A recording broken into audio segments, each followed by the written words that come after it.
Alright, in our safety test, this is under all the curve cutting tools. It's the bandsaw. We have two bandsaws. This one has a 236-inch blade. This tool has a 175-inch blade. Over 20 feet long, this blade is. It's a band of steel. That's why they call it a bandsaw. It's a band of steel with teeth on it. This is the guard, this orange part. This is the upper saw guide. Guides the blade so that it's not twisting. Underneath here we have a lower saw guide.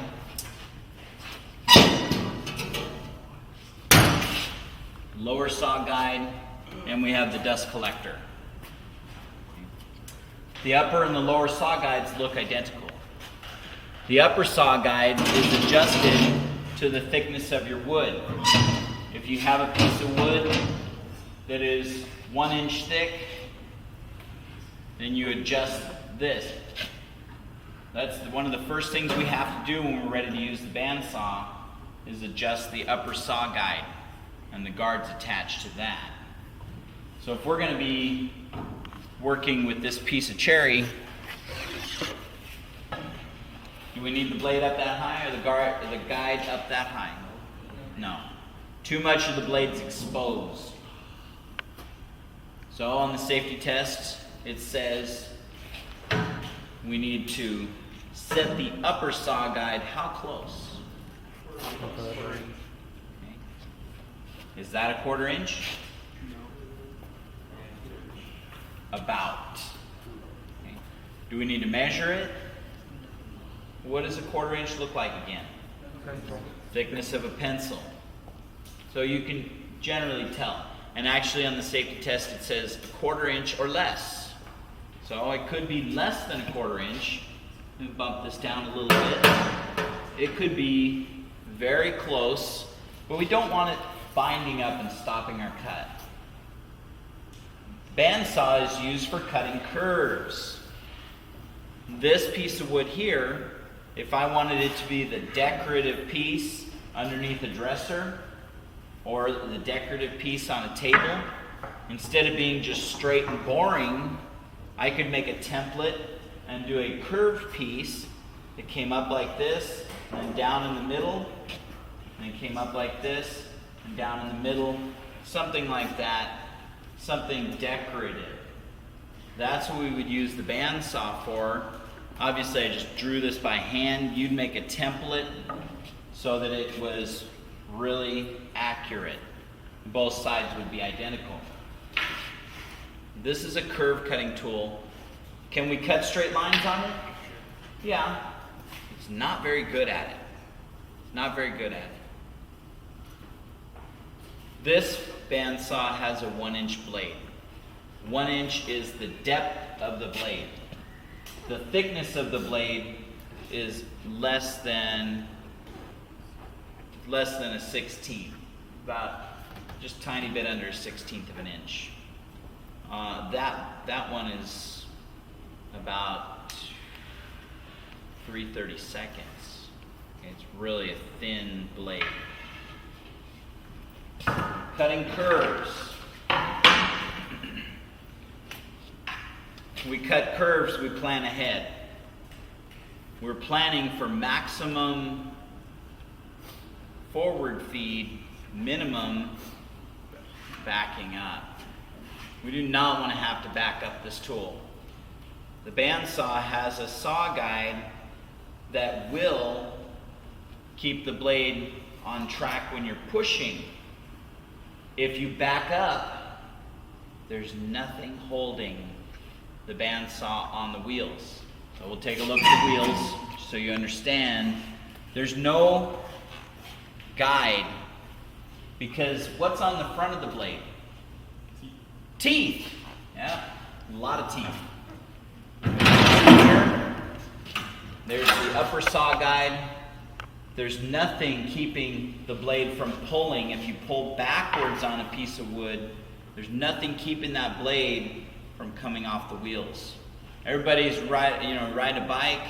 You had the wheel or the chain come off of the sprockets. sucks, right? The pedals go around and hit you in the leg, right? I mean, it's just, and it always happens when you're not expecting it, right? Going around a turn real fast, or if you do a jump, chain pops off and you get hurt. You know, same thing with this. You're backing up out of a long cut, blade comes off, we could have a major accident. So maximum forward feed, minimum backing up.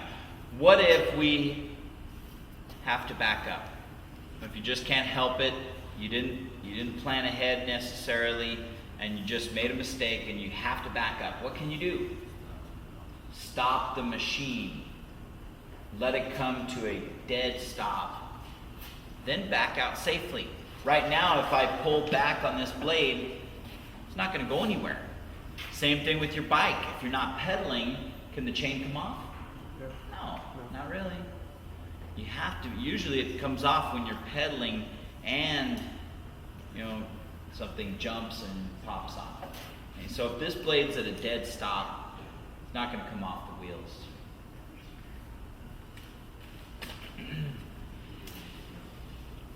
If the bandsaw blade breaks or comes off the wheels, what do we do? I mean, you're working here. Let me close this up.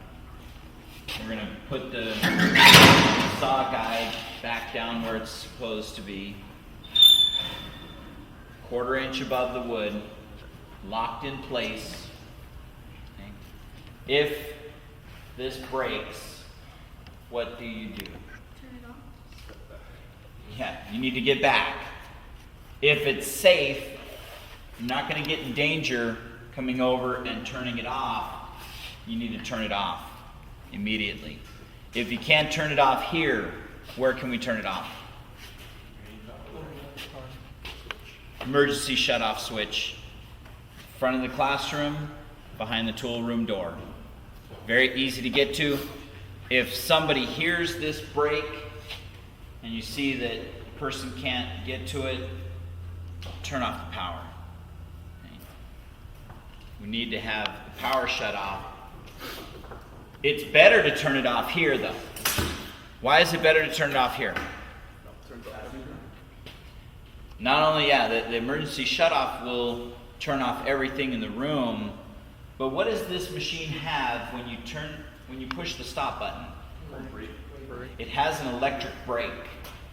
The electric brake is going to stop it a lot faster.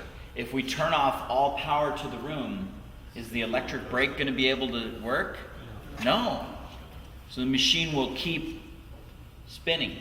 You know how long it takes that wheel to stop on its own? 10 minutes. About 5 minutes, about 5 minutes. It takes a long time. In that time, that blade that's loose and broken up, it could be spitting out parts.